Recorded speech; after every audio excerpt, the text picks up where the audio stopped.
Sir, Channapatna ಗೆಲುವಿಗೆ ಬಿಜೆಪಿಯ ಸಪೋರ್ಟೇ ಕಾರಣ ಅಂತ ಡಿ.ಕೆ. ಶಿವಕುಮಾರ್ ಹೇಳ್ತಾರೆ. ಮೈಕ್ ಅಪ್ಪಾಡಿ ಸರ್, ಮೈಕ್ ಅಪ್ಪಾಡಿ 5 ನಿಮಿಷ ಮೈಕ್ ಓಕೆ.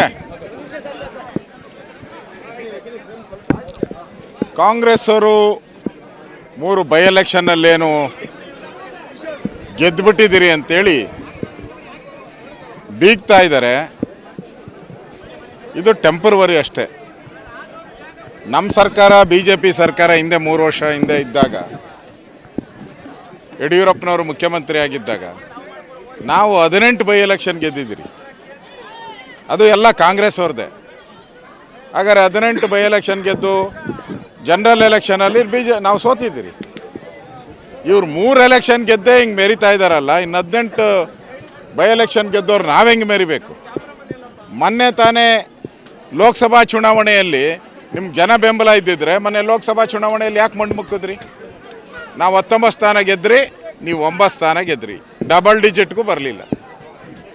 ಇದು ಈ ಚುನಾವಣೆ ಡಿ.ಕೆ. ಶಿವಕುಮಾರು ಸಿದ್ದರಾಮಯ್ಯನವ್ರ ಚುನಾವಣೆ ಅಲ್ಲ, ಇದು ಕಾಂಟ್ರಾಕ್ಟ್ರುಗಳದು ಹಣದ್ದು ಚುನಾವಣೆ. ಇದು ಅಧಿಕಾರಿಗಳು ಇವ್ರ ಬೆಂಬಲದಿಂದ ಗೆದ್ದಿದ್ದಾರೆ ಹೊರತು ನಿಮ್ಮ ಶ್ರಮದಿಂದ ಏನು ಗೆದ್ದಿಲ್ಲ. ಇಲ್ಲಿ ಪೂರ್ತಿ JDS ಇರ್ಬೋದು, BJP ಇರ್ಬೋದು, ನಾವು ಪೂರ್ತಿ ಮನಸ್ಸಾಕಿ ಕೆಲಸ ಮಾಡಿದ್ದೀರಿ.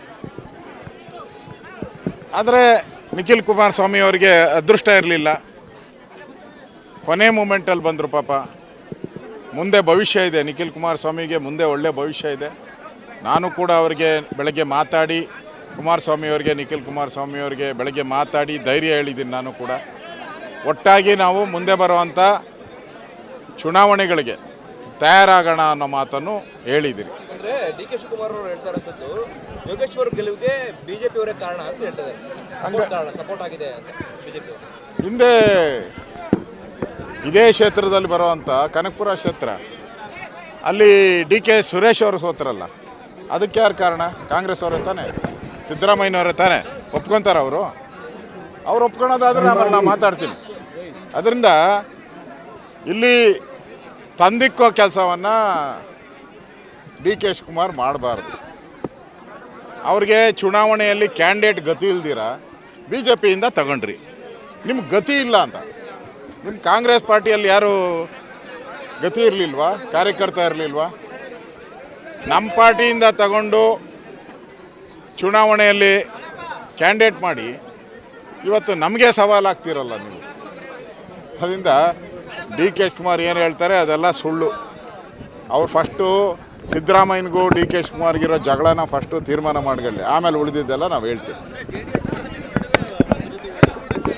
ನಾವು JDS ಹಾಲು ಜೇನು ಅಂತ ಇದ್ದೀರಿ. ಮುಂದೆ ಬರುವಂಥ ಎಲ್ಲ ಚುನಾವಣೆಯಲ್ಲೂ ಕೂಡ ನಾವು ಒಟ್ಟಾಗಿ ಕೆಲಸ ಮಾಡ್ತೀರಿ. ಲೋಕಸಭೆಯಲ್ಲಿ ಗೆಲುವನ್ನು ಸಾಧಿಸಿದ್ರಿ. ಈ ಬೈ ಎಲೆಕ್ಷನ್ನು ಹಿನ್ನಡೆ ಆಗಿದೆ ನಿಜ, ಆದರೆ ಬೈ ಎಲೆಕ್ಷನ್ನು ಯಾವುದಕ್ಕೂ ಆಧಾರ ಆಗಲ್ಲ. ಯಾಕಂದರೆ ಹಿಂದೆ ನಾವು ಬೈ ಎಲೆಕ್ಷನ್ 18 ಸೀಟ್ ಗೆದ್ದಿದ್ರಿ ಬೈ ಎಲೆಕ್ಷನ್. ಇದೇನು ಆಧಾರ ಆಗಲ್ಲ. ಇಡೀ ಕರ್ನಾಟಕದ 6.5 ಕೋಟಿ ಮತದಾರರು ಹೇಳಿದರೆ ಆಗ್ತಾಯಿತ್ತು. ಇದು 3 ಕ್ಷೇತ್ರದಲ್ಲಿ ಆಗಿರೋದು. ಅಮ್ಮಮ್ಮ ಎಲ್ಲ ಸೇರಿದ್ರೂ ಕೂಡ ಒಂದು 6-7 ಲಕ್ಷ ಮತದಾರರು ಇರುವಂಥದ್ದು. ಕರ್ನಾಟಕದಲ್ಲಿ ಸುಮಾರು 5 ಕೋಟಿ ಮತದಾರರಿದ್ದಾರೆ. ಅದರಿಂದ ಇದೇನು ಮಾನದಂಡ ಆಗಲ್ಲ. ಆ ಮಾನದಂಡಕ್ಕೆ ಹೋದರೆ ನಾವು 18 MLA ಚುನಾವಣೆಯಲ್ಲಿ ನಾವು ಗೆದ್ದಿದ್ರಿ. ನಾವು ಸೋತಿದ್ದೀರಿ ಅಂತೇಳಿ ಮಲಗಲ್ಲ.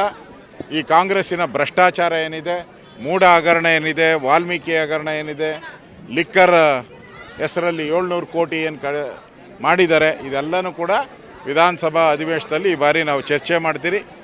ಈ ಸೋಲನ್ನೇ ಗೆಲುವಾಗಿ ನಾವು ಪರಿವರ್ತನೆ ಮಾಡ್ತೀವಿ. ಧನ್ಯವಾದ. Thank you.